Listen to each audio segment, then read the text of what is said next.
Hello, this is Paweł Gregorczyk, and you're listening to the Future Builders podcast, where we talk about the future of architecture, urban planning, construction, and a bit more beyond that. Today, we're going to focus on that bit more, although we'll touch on architecture as well. My guest today is Szymon Marciniak, an international football referee regarded as one of the very best in the field. He has officiated the finals of the FIFA World Cup, the UEFA Champions League, and the FIFA Club World Cup. Since 2024, he has also been a brand ambassador for Aluprof, joining us in playing fair with nature. Hi Szymon, great to see you here in our beautiful showroom. Well, beautiful from my point of view. I'm here every day, so I appreciate it. How do you like it? Thank you. It really did make an impression. As you saw, Paweł, I took a walk around, got a bit inspired, thinking more from my own perspective. We've already had some videos shot here. Yes, we have. We can let that out now. But really, the showroom is beautifully done, with real class. Voila. We're really glad to hear that. Let's start from the beginning, as we usually do. How did you become a football referee? If I remember correctly, you wanted to prove something to someone, right? Yes, just like in life, sometimes chance makes you completely change the path you had planned. My plan was to be a footballer, and it was going pretty well up to a certain point, until one day I got a red card. I was furious with the referee. I thought he was so terrible there couldn't possibly be anyone worse. And, of course, I told him exactly what I thought of his officiating, in a very direct, let's say, man-to-man terms. He clearly didn't like that much, so he showed me a red card. He then told me this is a tough job, and if I was such a smart guy, I should grab a whistle and try refereeing myself. Just to be clear, I didn't become a referee out of some love for this whistle. It was more my stubborn, rebellious nature. I thought, I'll prove to him it's really not that hard. So I signed up for a refereeing course, and that's the whole story, an absolute coincidence. If I'd had a slightly different personality, I probably would have just served my suspension, gone back on the pitch, and that would have been it. But instead, that red card turned into something much bigger. And I guess that rebellious streak actually works in your favor in this profession. Absolutely.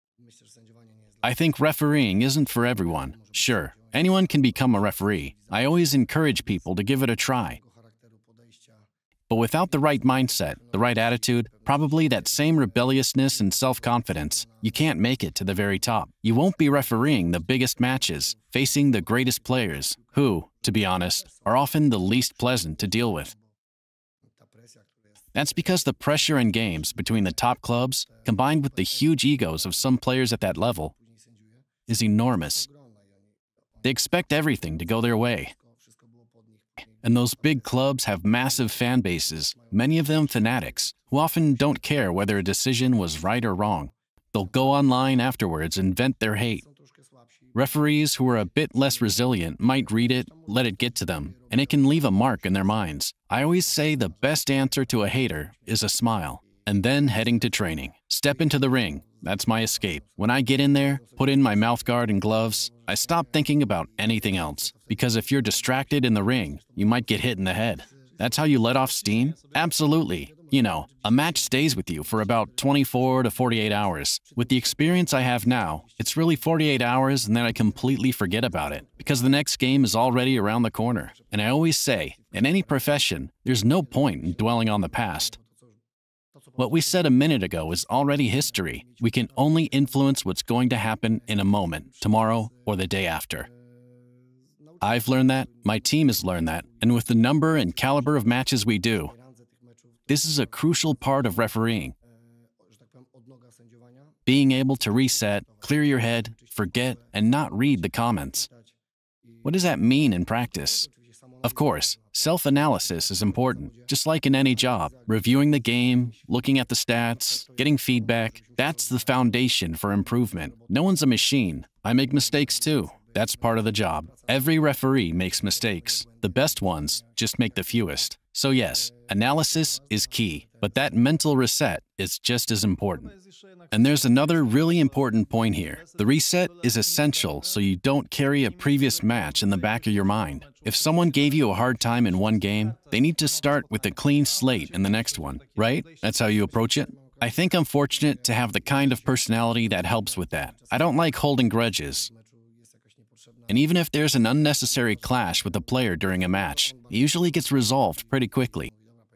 Most of the time, the player will come over and say, all right, ref, no need to argue. Or, if needed, I'll give a strong reprimand, but then 3 minutes later, I'll go up to him and say, come on, let's shake hands. We're not going to sulk like kids. That's how it can feel on the pitch if you're being honest. The relationships are generally good. Sometimes after a match, a player will come to me and say, ref, that yellow was harsh. I didn't kick him that hard. And I'll tell him, look, it looked to me like a reckless foul, so it had to be a card, but I'll review it. In fact, there've been several times where I've gone to a team myself and said, you should appeal that card, and I've noted it down in my own analysis. I'm sure there are plenty of team managers and players who could confirm that I've told them to appeal because, after watching it back, I realized I was wrong. Why should someone be punished for something I misjudged? Sometimes you see a fast, aggressive slide tackle. The player goes flying, and you think, wow, that's got to be a card. But then you watch it in slow motion and see he actually got the ball first, and the contact came only as the other player fell over him. In reality, it's just a careless foul, nothing more.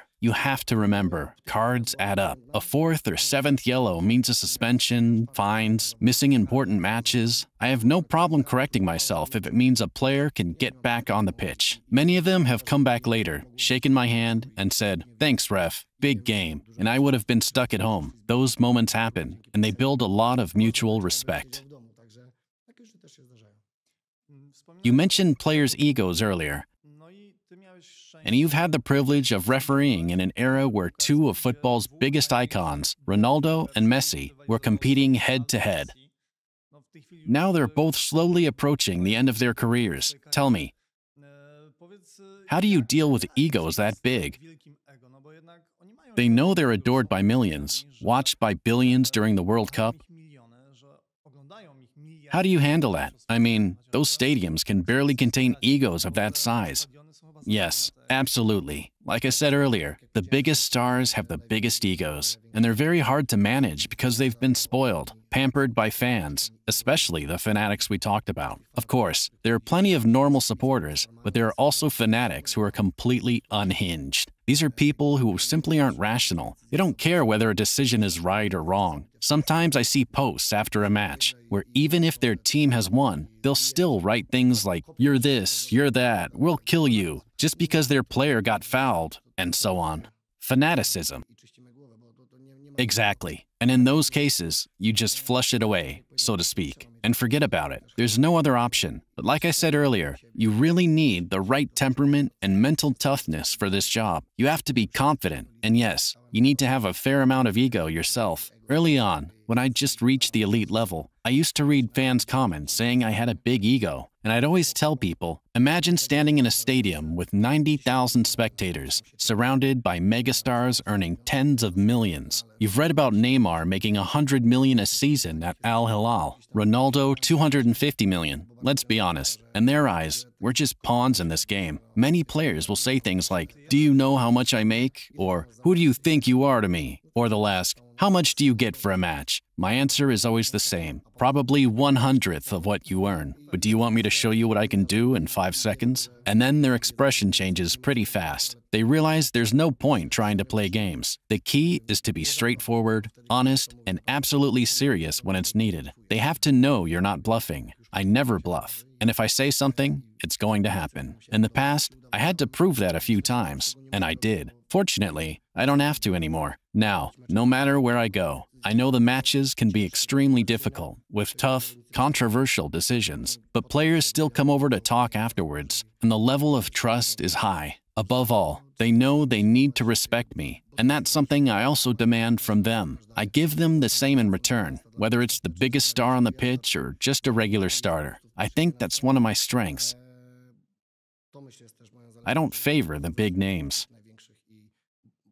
There are only a few true superstars, but football is made up of all the other players too. If they saw that certain names could get away with more, they could easily ruin the game for me. That's why, more than once, I've told even the biggest names, listen, don't make me give you a Snickers so you calm down. We've had our jokes. Once a player came up and said, you know who I am? And I replied, and you know who I am? Then we laughed and high-fived. On the pitch, you have to be a manager. Sometimes you need to tighten things up to make sure the game is fair, to protect players from injuring each other, which is my #1 priority. And to keep the atmosphere good so everything flows. That's why the right character, the right confidence, and then the experience you build over time are all so important. When I became an international referee, no one was going to throw me straight into the biggest games. Match by match, I gained experience, and eventually I started getting these top assignments. Now, whenever I'm on Champions League duty, I either get the biggest game or, more often, the toughest, least pleasant one. And my colleagues in the elite group will message me saying, "Simon, I'm so glad it's you and not me. You just have to take that on your shoulders."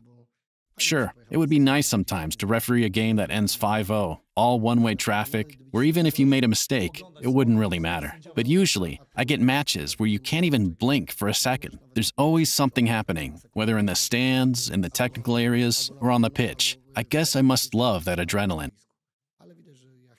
My bosses certainly think I handle it best, so the challenges keep coming, behind me and still ahead. It sounds like charisma is part of your job. You couldn't referee at this level without it. That's probably also why, though I doubt it's because of your hairstyle. People sometimes compare you to Pierluigi Collina. He was the kind of referee who always projected charisma, and players respected him. Are you the Collina 2.0 now?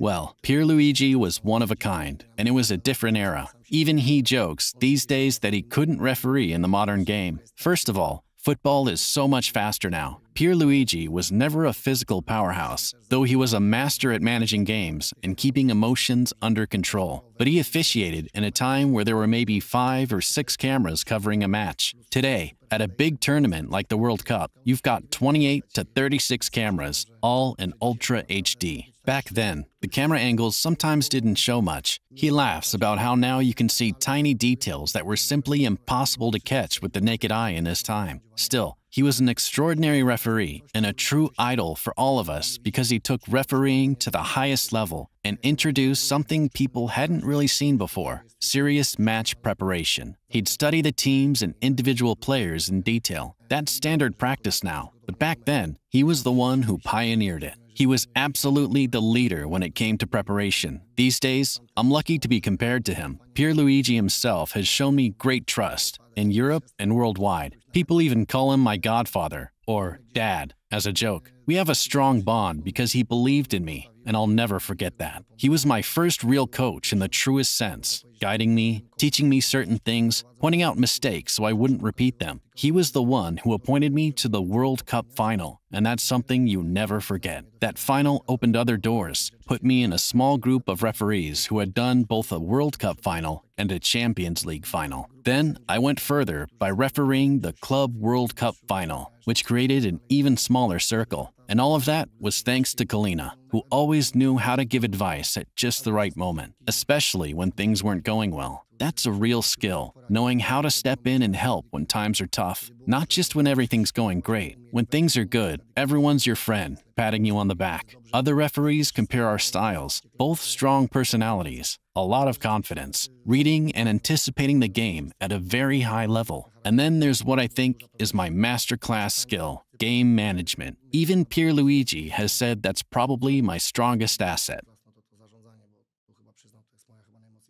Since our podcast is called Future Builders, we talk about the future, and I'd like to ask you about the future of football, specifically refereeing. There are plenty of ideas for making the game more appealing, especially since the new generation is watching 1-minute TikTok highlights instead of full matches. The 90 minutes, plus stoppage time, plus VAR reviews, it all makes the game even longer. So where might football be headed? Could we see things like time penalties, as in hockey, instead of yellow cards? Because that's more of a punishment for the team than the current system, where 5 players each have a yellow card and just rotate who commits the foul next, right? Where could this be going? That's something we talk about all the time, especially now that technology is making bigger and bigger inroads into football. There's no going back. Since we have that technology, we referees are also getting more and more tools. Back in the day, There was no VAR, nowhere near as many cameras, no advanced communication systems. Now we're constantly moving forward. People talk about AI and refereeing, but I can guarantee you, it's never going to replace the human decision on whether something is a foul or not. There's just no way. Football is a contact sport, and not every contact is a foul. That's exactly the kind of nuance AI would struggle to handle.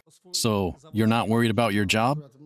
Not so much for myself. I'm closer to the end of my career, but maybe more for my younger colleagues. Even then, I don't think they have much to worry about. There's been more talk about AI potentially replacing assistant referees. We already have the SAOT system, which is brilliant. You get the animation within seconds and see on your watch whether it was offside or not. But you have to remember, assistant referees still play a very important role in decision-making in certain situations. They're part of the process, so I think replacing them would be tough too. As I said, AI will keep developing. You asked about time penalties.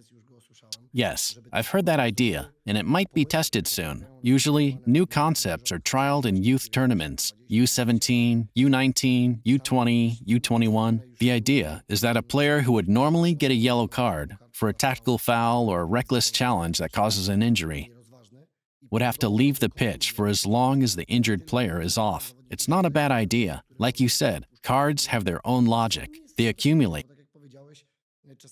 So if someone keeps overstepping in every match, they face suspension after the 4th, 7th, etc. But this system would add another layer. If the opponent is forced off injured, the player who fouled him would also have to leave. That could be significant, especially when you think about substitutions. We used to have 3 changes, and now it's 5. A big shift that came during COVID because of reduced preparation time, illness, and so on. I think that's been a great change. It keeps half the team fresh, which makes the game faster.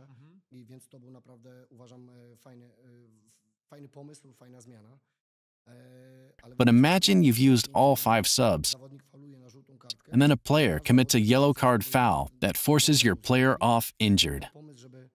Under this new concept, the offending player would have to leave for the rest of the game as well.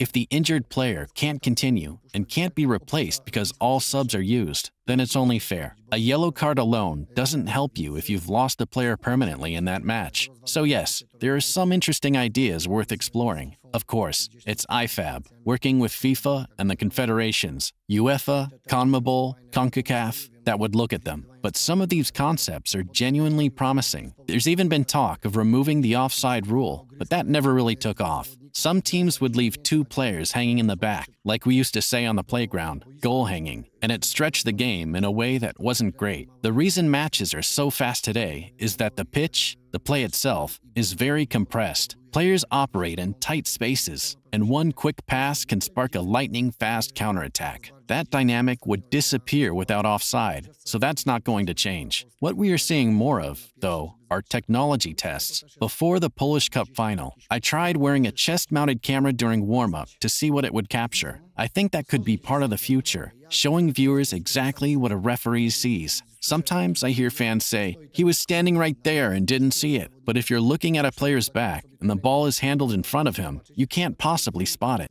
Footage like that could be a great educational tool to help fans understand when a referee truly has no chance of seeing something. I know there are tests planned, and FIFA will start introducing them in some competitions. FIFA has also brought in the practice of announcing decisions after a VAR review. The referee goes to the monitor, makes the review, then turns on the microphone to tell the crowd what he saw and whether the decision will change or stand. At our last preparatory camp in Zurich, ahead of the Club World Cup, we were already being encouraged to practice this at home. It sounds easy, but in reality, when you're a bit tired, maybe slightly on edge because you don't know exactly what clip you're about to see, you still have to quickly form a clear statement in your head and deliver it confidently. Let's be honest. Every referee handles stress differently. Not everyone can step away from the monitor and fluently tell the fans, "Decision change. I saw that player number 4 pulled the shirt of an opponent through on goal. I'm changing the yellow card to a red." This is dog-so, denial of an obvious goal-scoring opportunity. I'm confident I can do it, but even Pierluigi Collina warned us. It's not as easy as it sounds when you're tired or under pressure. So yes, I've already been practicing it. In front of a mirror? A bit like with card signals. People have joked about it, but yes, that's exactly it. Those last few seconds are about checking yourself, making sure your shirt isn't sticking out one way or the other, making sure you look sharp, because people do notice, and they'll comment. We've always laughed with the guys, referees from across Europe, that sometimes now they'll pick these young referees who are tall, slim, and good-looking. So we say, all right, maybe it doesn't matter how they officiate. If they're not great, at least they look good. Of course, that's half joking, half serious. But no, I don't think referees will ever be replaced by AI. I do think the tools will keep getting better, newer, and more appealing. And we referees are always open to that. Any tool that helps make the game fairer and a bit easier to officiate is welcome. Because, let's face it, there are two teams out there, and both will try to deceive you. Players come up swearing on their kids, on their families, that they didn't touch the opponent. Then you watch the replay and see they almost took his leg off. Next time you see them, you just ask, "So, how are the kids? How's that oath you swore?" And they just say, "Well, you know how it is, ref." That's how it goes. That's their job, and that's yours. So it's more evolution than revolution, if I understand you correctly.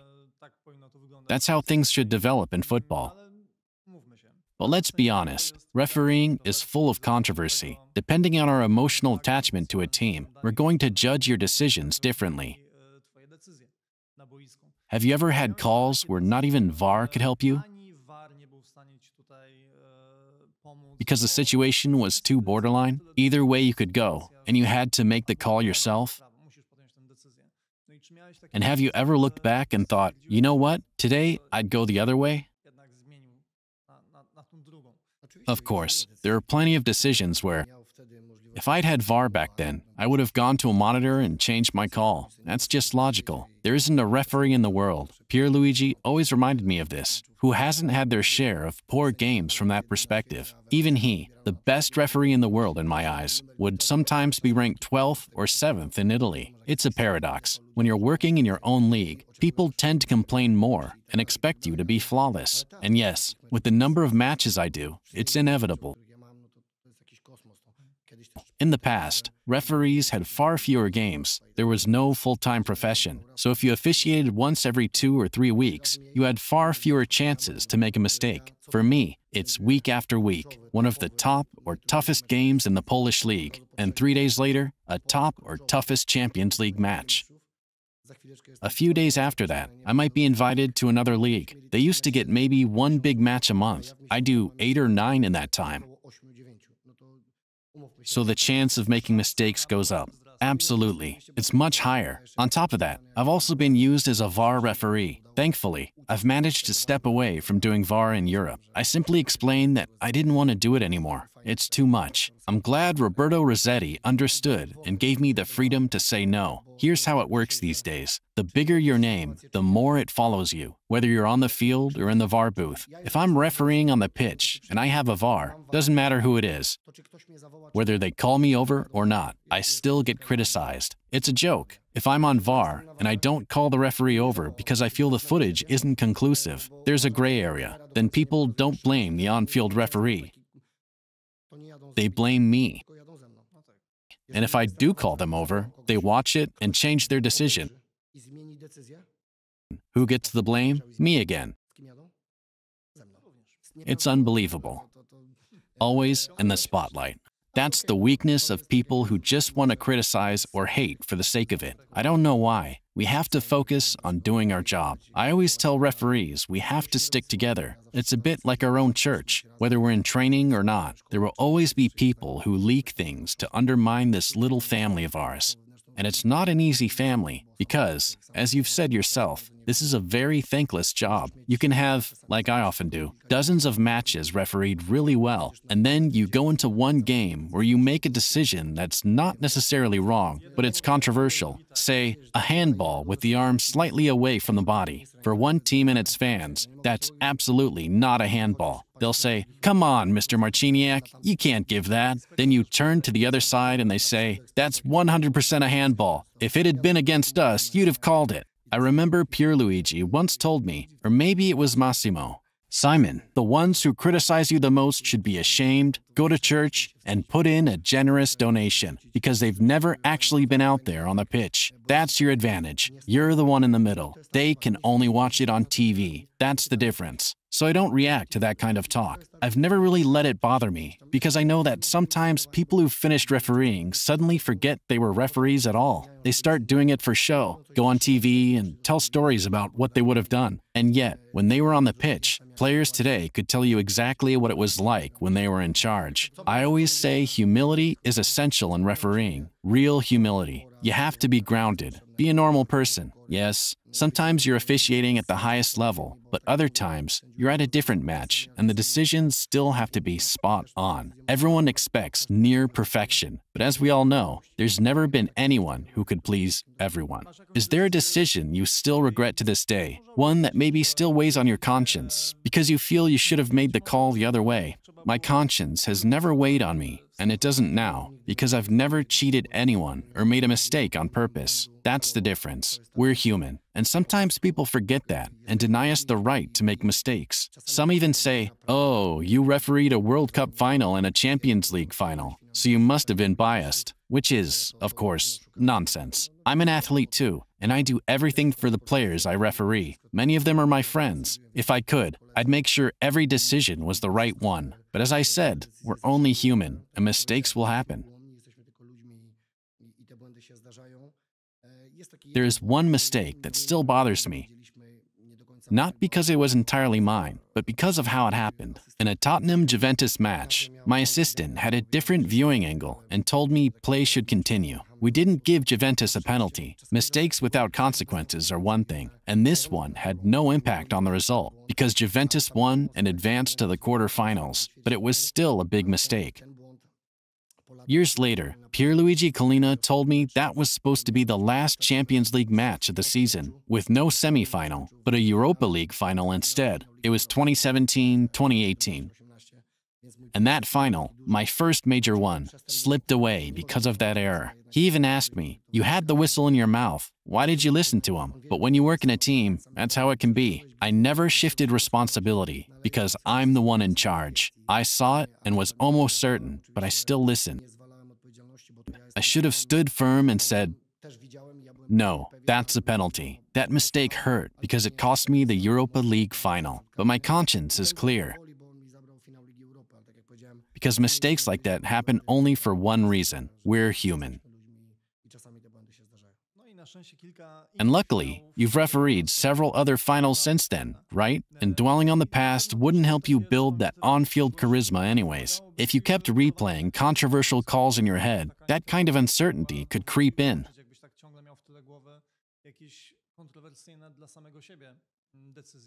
Absolutely. In fact, when Pierluigi told me that story, he also said, "Simon, there's nothing to regret. Remember, failures and setbacks are necessary. They teach you to draw conclusions and to practice self-reflection." You might laugh, but he told me something really valuable. Learn to live with pressure and with people's hate, because not everyone can. I started my career very strongly, so much so that people in Europe were practically counting down to my first mistake. I remember Howard Webb called me after a match and said, "Simon, what a game that was. It was AS Roma versus Porto. I showed 2 straight reds to Roma. Unthinkable at the time. I was getting abused from the stands, but the cards were spot on. The first was a leg-breaking tackle on Maxi Rodriguez after De Rossi's first challenge. The second was studs into the shin. Excellent decisions, and that's how the world got to know me. And still, the hate was huge." I also remember Nicola Rizzoli, World Cup final referee, wrote to me, "Simon, now the world knows you. Well done. Rome is a very tough place to referee." I was getting messages like that from top people, and I thought, here they're praising me. Over there, the criticism is unbelievable. It was a good lesson. And later, the Tottenham-Juventus episode came with enormous pressure, including from our own media, which can be pretty nasty at times. There's a saying, you praise what's foreign and don't appreciate your own. That came up a lot in my case. When they need something, they'll come knocking. Let's just say very insistently. And then they just reprint different stories from outlets around the world. Not great. That actually helped me. I streamlined who I talk to. I don't speak to everyone anymore, and I won't. I prefer to talk to honest people. Constructive criticism is necessary. I'm self-critical, and so is my team. When we make a mistake, we see it in the analysis. We're not going to beat ourselves up. As I said, analyze it, move on, and do everything you can not to repeat the same mistake. Especially since hate and constructive criticism are two completely different worlds. Exactly. They're two different worlds. I always tell this to my kids and people I meet at the many trainings, events, and school visits I do, whether it's high schools, universities, or other gatherings. People often bring up the topic of hate, of unfair criticism, and I tell them, who is a hater? A hater is usually a small person, someone who can't accomplish anything big and isn't willing to make a sacrifice. I can go out and train on holidays, Christmas Eve, minus 10 degrees, plus 40. It doesn't matter. I'll put on my tracksuit and go. Even if my kids sometimes ask me to do something else, I know it's my responsibility. I have to do it so that one day I can't blame myself for missing something in the 93rd minute, being short of that last sprint. I'll never have that regret. Sure, sometimes I'll blame myself for something else, positioning, decision-making, or maybe just a lack of luck, because referees can have bad luck too. That's just how it is. But a hater sits at home. They're usually small people hiding behind a computer screen, thinking they're anonymous. So to everyone listening, don't let these people get to you. Nothing works better than a smile. Let them write, let them attack. You keep smiling and surround yourself only with positive people. The positive energy and atmosphere around you and your friends will kill that hate. Let them sit there and type whatever they want. Like I said, they're not willing to make sacrifices or achieve anything meaningful themselves. So, greetings to them. Important words, especially for young people, because hate is something they often deal with. And in the context of Howard Webb, that's a great example, because for most Poles, we associate him with just one thing, right? Exactly, with the Austria-Poland match. Howard is a dear friend of mine. We're still in great contact today. When I read his book, this was after we'd already become friends, met a few times during the Euros, gone out together, I realized I had never known he had such a problem. He never talked about it openly. I always saw him as this big guy, a real leader, but he was suffering through every match. It's incredible. I had no idea how much it cost him. Sleepless nights, constant stress. He told me, "Simon, I just had enough." He could have kept refereeing. He was 43, which at the time meant at least 2 more years on the pitch. But as he wrote in his book, if he'd stayed on, who knows what might have happened. It shows how tough this job is. Here you have a great giant of refereeing, a master of the whistle, an outstanding official, and yet what people remember isn't his great decisions or brilliant matches, but that one call, the one that was, let's say, controversial. For the Austrians, it was a foul, holding in the box, and Howard had warned that player. For Poles, well, we know exactly how that decision was viewed. But no one talks about the fact that our goal in that game was scored from an offside position. Howard knew it, and that's how it sometimes goes. People will say, "Oh, so you correct one mistake with another." But put yourself in the shoes of a referee who knows Poland's goal shouldn't have counted. If you then have a 50-50 situation, or in Howard's mind, maybe 60-40 for a penalty, you give it. Sure, you could say it's 2 mistakes, but 1 for each team. The game should have ended 0-0, not 1-1. But we Poles took it differently, personally, very personally.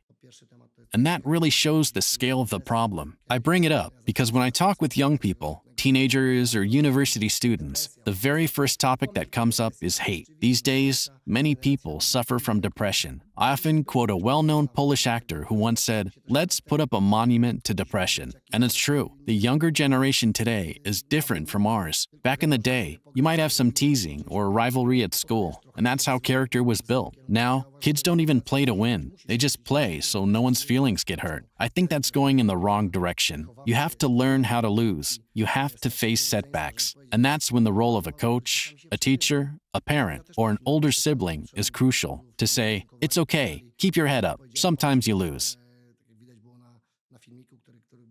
After the World Cup final, I went over to the French players. They were thanking me. Some were crying, and I said a few words to comfort them. You could see it on the TV footage after the match. That's sport. Sometimes you win, sometimes you lose. 4 years earlier, France had lifted the trophy in Russia. That's life. You win some, you lose some. That's why I love meeting with young people. I love filling them with positive energy, telling them not to worry about those who walk around seeing the world only in black and white. I see it in full color. And given the scale of hate I get after my last match, I got messages saying people would kill my family, my children, sending me photos. You can see where the world is heading. With a weaker character, that could break you. But I tell young people, keep moving forward, focus on the good, leave the bad behind, and leave the complainers, haters, or simply put, idiots, because that's what they are. And remember this, on the internet, you are no longer anonymous. That's ending.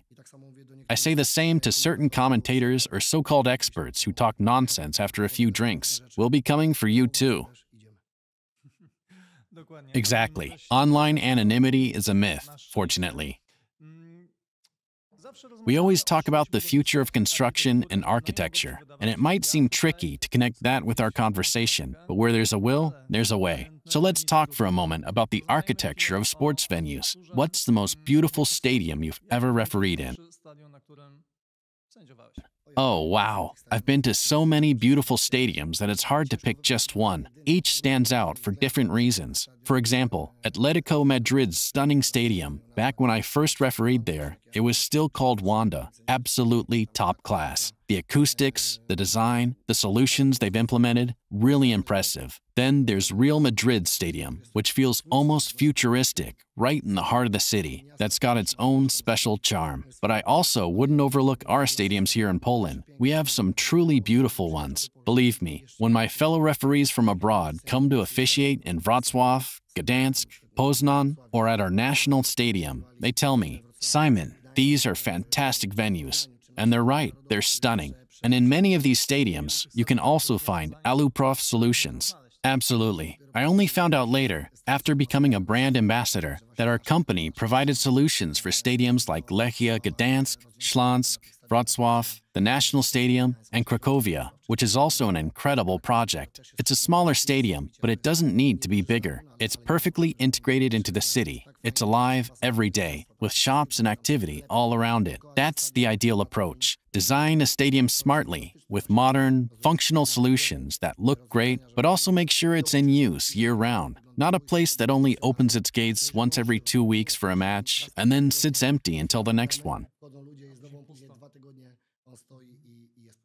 Can architecture influence the sporting experience? I mean, things like acoustics or how close the stands are. Does that affect what you feel on the pitch? Absolutely. That's fundamental. The two things you just mentioned are the most important for us referees. When the stands are close to the pitch, you can feel the energy from the crowd, and they can feel you.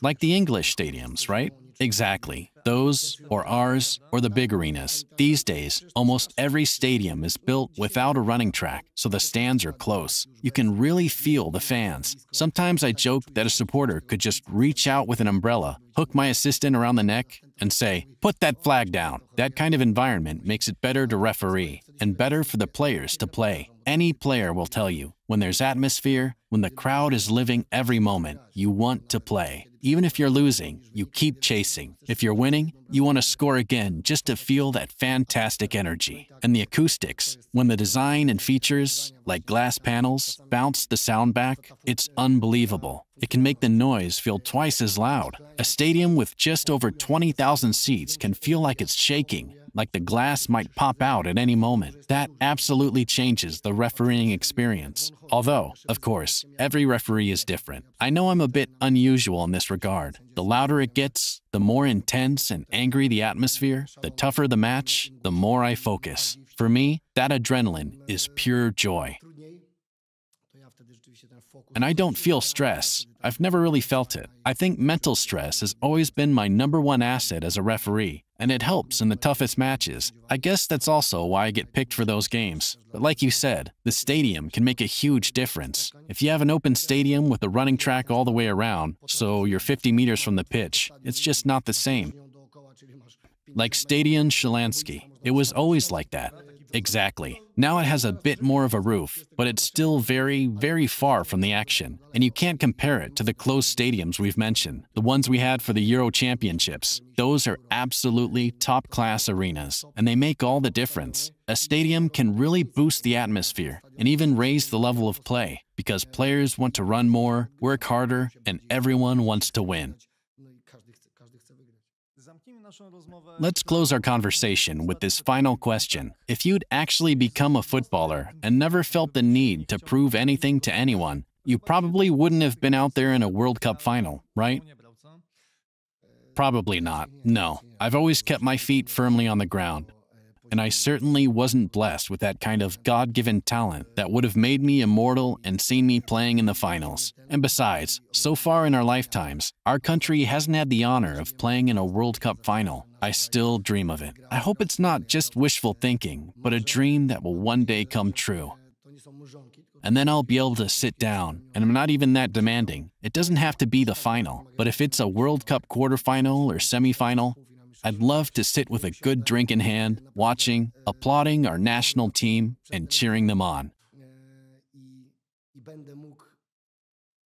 That would be something incredible. I've always been a bit envious of my friends from other countries who can watch their team in those moments, living and breathing every second as if they were on the pitch themselves. That's what we hold on to, our little challenge. So, we have a plan, and with that, we know what the future holds for our national team. Future builders. Everything ties together nicely. My guest today was Szymon Marciniak, international football referee. Thank you so much for the conversation.